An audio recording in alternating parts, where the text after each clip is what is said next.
Bom dia, boa tarde, boa noite.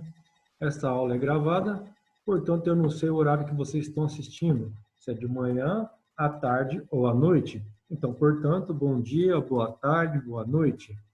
Nós estamos trabalhando direito empresarial. Vamos começar o capítulo 10, tratando a respeito de constituição das sociedades contratuais. Então, nós estamos trabalhando sobre sociedades, né, no capítulo 10, mais precisamente sobre a constituição das sociedades contratuais. Constituição das sociedades contratuais.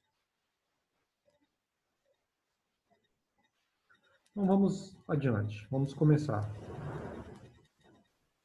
Constituição das sociedades contratuais. Então, nós temos os artigos 981 e 982, parágrafo único do Código Civil, né, que trata sobre a constituição das sociedades contratuais. Quando nós falamos sobre sociedades contratuais, nós temos aqui três tipos de sociedade que são consideradas contratuais. Temos a sociedade em nome coletivo, temos a sociedade como dita simples e temos a sociedade limitada. Então, essas três sociedades aqui, elas são contratuais. Contratuais por quê? Porque o documento, né, o ato constitutivo, o documento que tem que ser levado a registro na junta comercial é chamado de contrato social. Por isso, ela é contratual. Por isso, ela é contratual. Então, temos aqui, item C, sócio celebra o contrato social visando a exploração em conjunto de determinada atividade empresarial, unindo esforços e cabedais para a obtenção de lucros que repartirão entre eles, assumindo obrigações perante todos os demais, surgindo um novo sujeito de direito, que é a sociedade, onde os sócios também são obrigados até o total da integralização, até a total integralização. Então, nós vimos que todos os sócios devem participar da formação do capital social da empresa. Os sócios irão subscrever as cotas e depois eles terão que integralizar essas cotas, ou seja, eles terão que pagar para a sociedade o valor das cotas por eles subscritas. Os sócios terão direito aos lucros e também estarão sujeitos aos prejuízos da sociedade empresarial. Aqui temos que as sociedades contratuais, né, são três tipos, nome coletivo, como a dita simples e a limitada.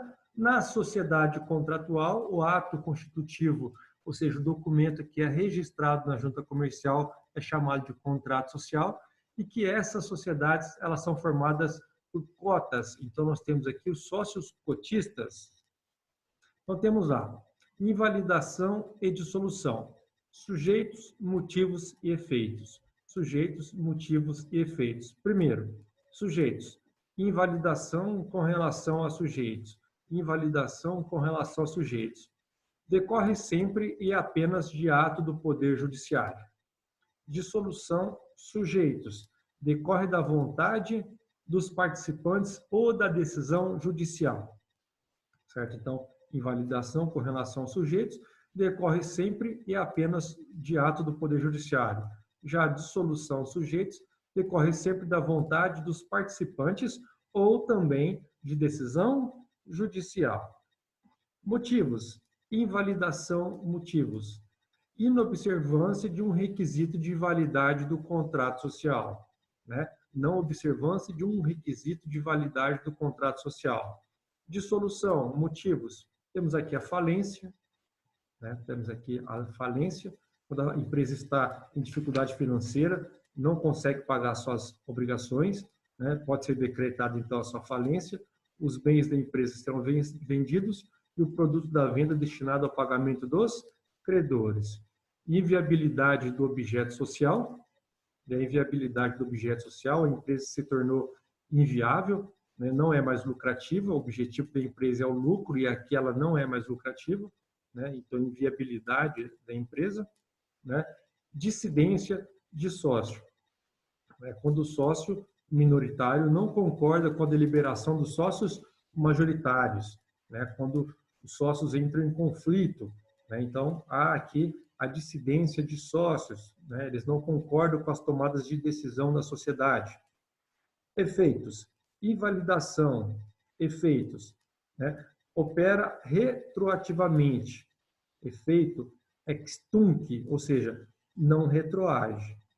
Efeito extunc, não retroage, ou seja, é somente daqui para frente. Se invalidou um negócio realizado, né, se invalidou um negócio realizado, vai causar efeito somente daqui para frente.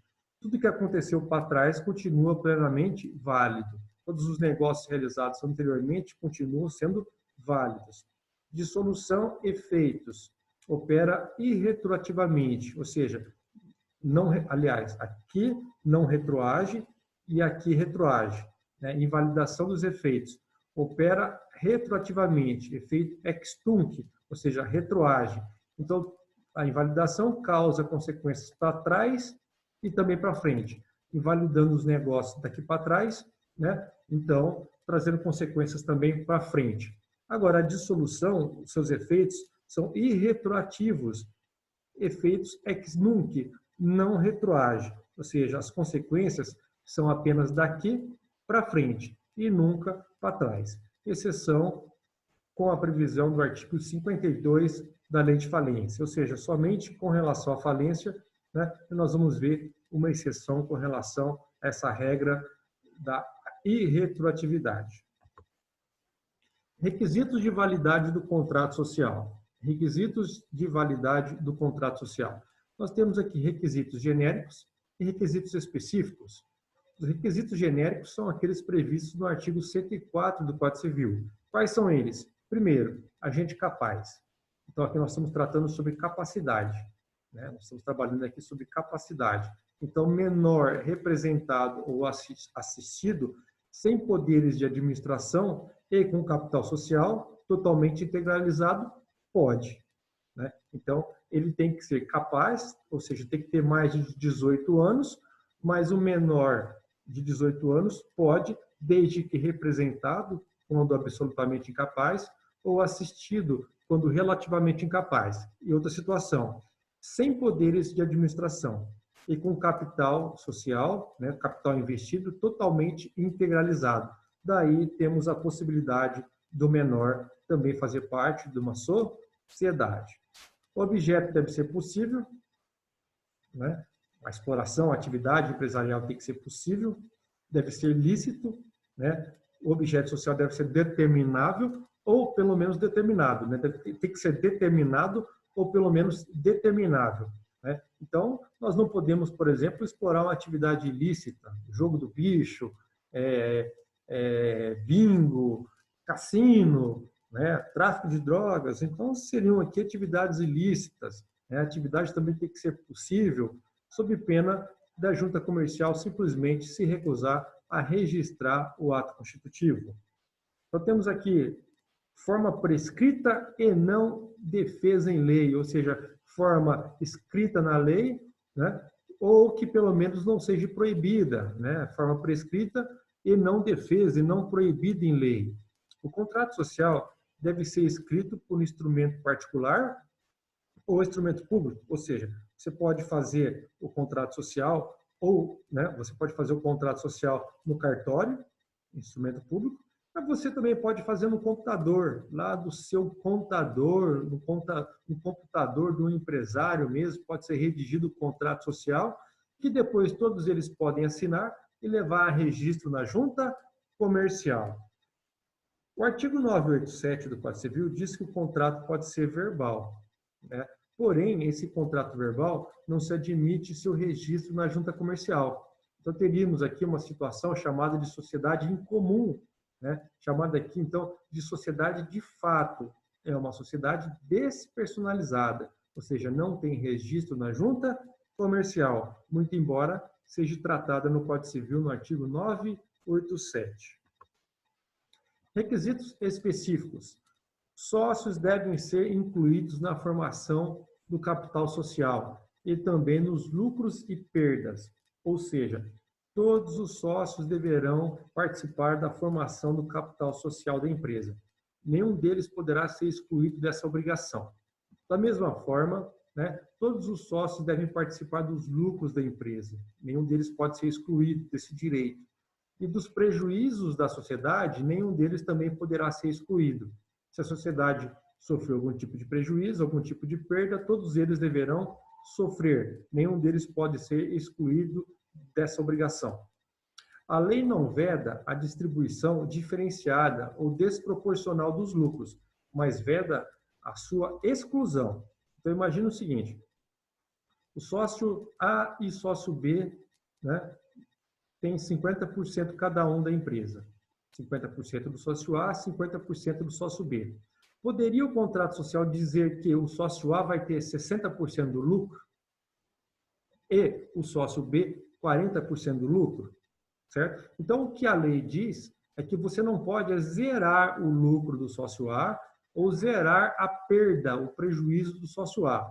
Mas você distribuir os lucros de maneira desproporcional ou distribuir as perdas, os prejuízos de maneira desproporcional, não existe nenhuma proibição em lei. Então, você pode colocar que o sócio A vai ter lucro de 60%, né? E se tiver prejuízo, ele também irá suportar 60%. E o sócio B, que tem 50% do capital social, ele vai ficar só com 40% do lucro. E se tiver prejuízo, ele também ficaria só com 40% desse prejuízo. Isso é perfeitamente possível, não tem nenhuma proibição na lei. Então, o contrato configura lei entre as partes. Se eles concordaram com isso, não há nada de errado, não há nada de irregular ou ilícito. Pressupostos de existência da sociedade empresarial. Pressupostos de existência da sociedade empresarial. Então, temos aqui o seguinte. O primeiro dos pressupostos é o affectio societatis. Affectio societatis, afinidade entre os sócios. Então, aqui, trata sobre o interesse societário de lucrar e perder em negócio comum. Ou seja, todos os sócios aqui, né, têm noção da possibilidade de prejuízo, assim como também desejam o lucro, né? E esses sócios tão somente se unem, tão somente se juntam para explorar essa atividade empresarial, porque existe aqui uma afinidade entre os sócios. Então, quando se trata de sociedade contratual, sociedade de pessoas, é muito comum que os sócios tenham muita afinidade, né? Normalmente, a sociedade entre pai e filhos, né, entre irmãos, né, entre amigos, né, desde a infância. Então, existe aqui uma confiança entre os sócios, existe aqui uma confiança entre eles. Um confia muito no outro e, por conta disso, eles se unem para desenvolver a atividade empresarial. Então, quando essa confiança acaba, né, quando surge a desconfiança, quando surge o ciúme, a sociedade normalmente acaba deixando de existir, né? A sociedade acaba se encerrando, né? Então, a affectio societatis é um dos pressupostos da sociedade empresarial contratual. Pluralidade de sócios. Então, nós temos aqui uma outra característica, um outro pressuposto da sociedade empresarial, né? Então, o artigo 981 diz: celebram contrato de sociedade aqueles que reciprocamente se obrigam a contribuir para a formação do capital social, partilhando seus lucros e suportando eventuais prejuízos. Então, a característica, né, é que a sociedade é formada por 2 ou mais sócios. Mas temos exceções. Olha só, a subsidiária integral, prevista no artigo 251, né, da Lei de Sociedade por Ações, que nós, inclusive, estudamos no capítulo anterior. A unipessoalidade incidental temporária, previsto no artigo 1033, inciso 4º, que nós também estudamos já no capítulo anterior, né? A EIRELI, a empresa individual de responsabilidade limitada, né? Que nós também estudamos no capítulo anterior. Então, aqui nós temos 3 situações de sociedade unipessoal, ou seja, constituída, formada por apenas um único sócio, formada por apenas um único sócio. Contrato social. Deve prever as normas disciplinadoras da vida social, sem as quais o contrato não poderá ser registrado na junta comercial, sem as quais, né, a sociedade não poderá ter seu contrato registrado na junta comercial. Daí nós temos o seguinte: cláusulas contratuais. Dentre as cláusulas contratuais, nós temos cláusulas essenciais e cláusulas acidentais. As cláusulas essenciais, como o próprio nome já diz, são aquelas que não podem faltar no contrato social. são obrigatórias. E as cláusulas acidentais são aquelas que são opcionais, facultativas. Então, veja só, essenciais, condição de registro do contrato e consequente regularidade da sociedade empresarial. Então, não pode faltar essas cláusulas. Cláusulas acidentais são facultativas, mas que vinculam os sócios e, em certas vezes, os sucessores dos sócios da empresa. Vamos falar um pouquinho a respeito delas. Então, temos lá, cláusulas essenciais. Qualificação dos sócios, né? Nome, RG, CPF, brasileiro, casado ou solteiro, profissão, endereço. Temos aqui a qualificação dos sócios. Objeto social. Qual é o ramo de atividade explorado pela empresa? Comércio, indústria, importação, exportação, serviços, né? Qual é a atividade explorada por ela? É objeto social. Nome empresarial, também chamado de razão social. Qual é o nome da empresa que foi registrado na junta comercial? É obrigatório. Sede da empresa. Onde que a sede da empresa fica localizada? Em São Paulo? Em Rio Preto? Em Santa Fé do Sul? Então tem que dizer. Prazo de duração. A sociedade pode ter o prazo de duração determinado e indeterminado. Na grande maioria das vezes, o prazo é indeterminado, mas nada obriga que seja indeterminado. Ela pode ter o prazo determinado, previsto no contrato social, mas isso pode ser alterado a qualquer momento, né? Então, aquela que tem prazo determinado pode se transformar em indeterminado e vice-versa. Capital social e cotas dos sócios, né? Qual é o capital social da empresa? 100 mil reais? Ótimo. Quantas cotas? 100 mil cotas? Ótimo. Quanto vale cada cota? R$1. Quantos sócios temos? 4 sócios. Partes iguais. Cada sócio tem 25%, ou seja, cada sócio subscreveu 25 mil cotas.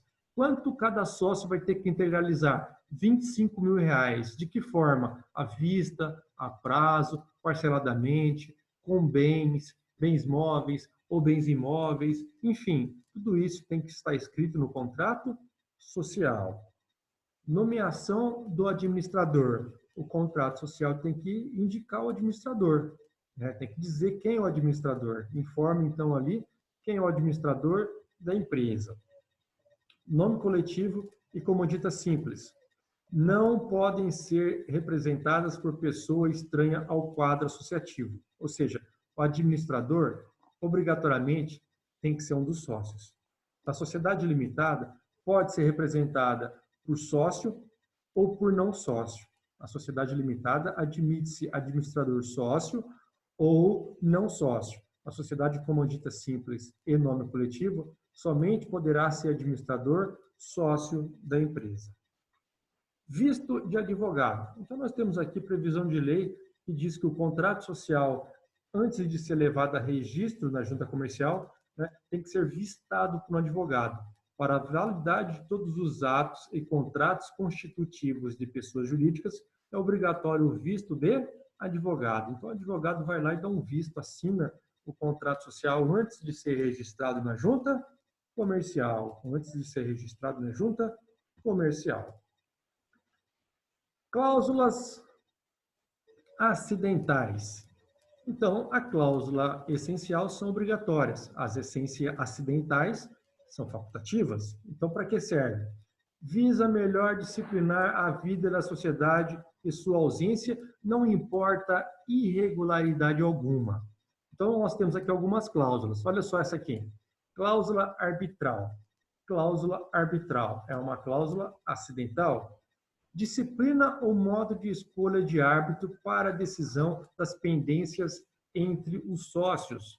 Então, vamos imaginar que os sócios entrem em conflito, né? Eles não estão concordando com alguma coisa, com alguma tomada de decisão, né? Então, existe aí um conflito entre os sócios. Então, para resolver essa pendência, né, eles podem eleger um árbitro. Falar, olha, ao invés de entrar com uma ação judicial que é demorada, que é caro, nós vamos eleger um árbitro, alguém que tem conhecimento, pode ser um contador, um administrador, um economista, um advogado, enfim, alguém que tem conhecimento técnico para poder estar decidindo no lugar do juiz. É muito mais rápido, muito mais barato, é muito mais vantajoso para os sócios. Então, o contrato social pode ter essa cláusula arbitral. Toda vez que tiver alguma pendência, algum litígio entre os sócios, né, quem vai decidir vai ser o árbitro. Né? Então, implica aqui maior agilidade, maior rapidez para a solução dos conflitos que podem vir a existir entre os sócios. Outra situação, outra cláusula, cláusula de reembolso. Como é que funciona isso? Olha só. Fixa prazos de procedimentos para pagamento ao sócio dissidente de alteração contratual. Então, veja só, vamos imaginar que a sociedade tem 4 sócios, sócio A, B, C e D. Cada um tem 25% do capital social. Se o sócio A, B e C se unirem juntos, eles têm 75% do capital social. Eles querem uma mudança na empresa. Vamos imaginar que eles querem aqui uma fusão dessa empresa com uma outra empresa. Só que o sócio D, que tem 25%, que é o sócio minoritário, sozinho, porque A, B e C se uniram, totalizando 75% juntos, né? Então o sócio D se tornou minoritário e ele é dissidente. Por que dissidente? Porque ele é o minoritário vencido na deliberação. Os demais sócios decidiram pela fusão. E o sócio D é contrário à fusão. Só que como ele foi vencido na Assembleia Deliberativa, ele perdeu, e por isso é considerado dissidente.